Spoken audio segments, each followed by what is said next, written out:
नमस्ते। आज बात करते हैं प्रेमचंद जी के उपन्यास वरदान पर।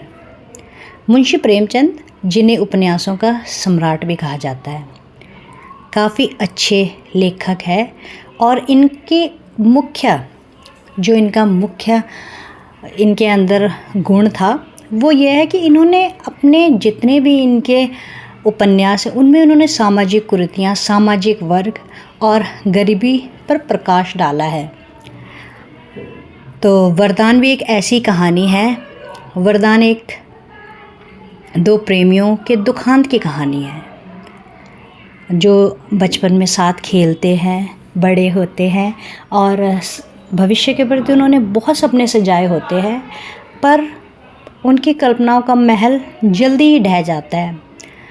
इसमें शुभामा प्रताप चंद्र की माँ होती है। प्रताप चंद्र यहाँ इसके मुख्य नायक होते हैं। विरजन प्रताप चंद्र जिसको प्रेम करता है, साथ में खेलते पढ़ते हैं। और एक माधवी होती है जो प्रताप चंद्र को दिल दे बैठती है, उसके प्रति आकर्षित हो जाती है, पर अंत में वह भी साध्वी बन जाती है। तो इस कहानी में यही सब है कि भाग्य किस तरह मनुष्य के अनुसार नहीं चलता है और किस तरह भाग्य कब पलट जाता है कोई कह नहीं सकता। तो इस उपन्यास का मेन उद्देश्य यही है कि भाग्य की विडंबना। तो शुभामा जो होती है वह अष्टभुजी देवी से अपने लिए पुत्र मांगती है। उसके काफ़ी सालों तक पुत्र नहीं होता है, तो देवी उसे पुत्र वरदान में दे देती है, इसीलिए शायद इसका नाम वरदान है। तो उसे एक पुत्र मिलता है, प्रताप चंद्र। वह देवी से यही प्रार्थना करती है कि वह अपनी जाति कुल का नाम रोशन करे, अपने देश का उद्धार करे।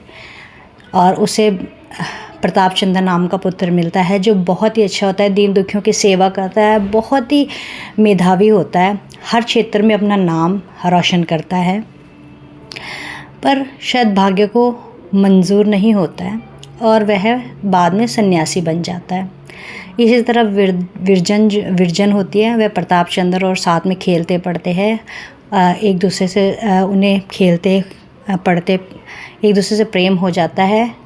पर विरजन की शादी कमलाचरण से तय हो जाती है और इस तरह वो दोनों आपस से बिछड़ जाते हैं। पर कुछ ही सालों बाद कमलाचरण के साथ एक अप्रिय घटना घटित हो जाती है और कमलाचरण मृत्यु को प्राप्त हो जाते हैं। तो फिर विरजन वहाँ पे एक शब्द कहती हैं कि हमने प्रताप चंद्र से कहती है कि हम दोनों ने भाग्य के प्रति क्या क्या सपने सजोए थे, पर किस्मत को शायद कुछ और ही मंजूर था। उसकी मांग सूनी हो जाती है और प्रताप चंद्र साधु बन जाता है। और एक माधवी होती है इसमें, वह प्रताप चंद्र के प्रति आकर्षित होती है, पर जब प्रताप चंद्र योगी बन जाता है और वो माँ जिसने बड़ी मुश्किल से देवी से, अष्टभुजी देवी से वरदान मांगा होता है, वह भी उस देवी को बोलती है कि तुमने दिया भी तो वो पुत्र योगी बन गया। पर इसमें देखिए एक बात यह भी है कि हम जब परमात्मा से कोई भी चीज़ मांगते हैं तो हमें बड़ी सावधानी से मांगना चाहिए। शुभामा ने देवी से पुत्र मांगा, पर उसने मांगा कि वह कुल, जात और अपने देश का नाम रोशन करे। तो वो सब चीज़ें तो वो करते ही है, पर उसे पुत्र का सुख ज़्यादा दिन तक नहीं मिलता है। तो इसीलिए इस कहानी का एक उद्देश्य यह भी दिखाना है कि हमें भगवान से मांगते हुए बड़ी सावधानी रखनी चाहिए। तो इसी तरह भाग्य की विडंबना, प्रेम का दुखांत अंत और कल्पनाओं के महल का ढह जाना, भाग्य की विडंबना, यही सब इस उपन्यास में है। अच्छी है, पढ़ने लायक है, आप इसे पढ़िए। क्योंकि मैंने अपनी शुरुआत इसी उपन्यास से की थी, मैंने सबसे पहले यही उपन्यास पढ़ी थी। काफ़ी अच्छी है। प्रेमचंद जी की भाषा भी बहुत सरल है, जो आम इंसान बहुत जल्दी समझ जाता है।